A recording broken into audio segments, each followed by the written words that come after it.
Governo lihusi Ministério Interior breve orçamento montante milhão hat de sosa kereta sianulu ba Polisi Nasional Timor-Leste. Vice-Ministro Interior Antônio Armindo ba jornalista sira durante entrevista iha Ministério Interior Vila Verde dili sexta-feira loronsa no Lourenço fulan fevereiro tinan rihun rua no Lourenço rua. Pedido husi Comando Polícia Nacional no Ministério Interior entrega ona ba Primeiro-Ministro. Tambah gastos bacareta sianulune liu milhão ida tem que hetang aprovação husi Primeiro-Ministro. Mas beto agora se dá iha autorização husi Primeiro-Ministro. Ia tinang ida né 2022 kita prevê orçamento parece que 4 milhões está. Para só careta né sianulo. Portanto, pedido ser mais comando, tanto mais a unidade, né entrega uma base silêncio primeiro-ministro, também né ia 1 milhão nele então tem que retar uma aprovação do silêncio primeiro-ministro base.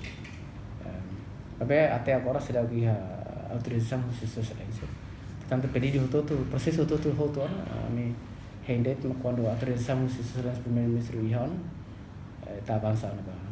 Além de Antônio Armindo mos dehang obrigatoriamente tinang idane katinang oin tem que recruta membro fong ho total atus hitu ruanulu ho de responde ba dificuldade recurso humano e pentel durante ne. Polícia hasor um problema bom tidak. Ser menos ou ser ni ema contra de ema la preação. Portanto,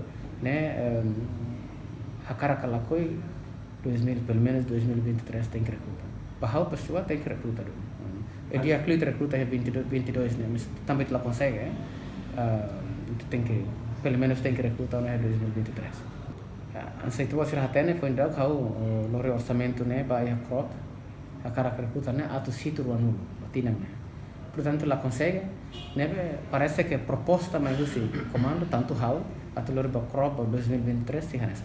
Reportagem da Xaviera Dirce da Cruz Televisão Timor-Post.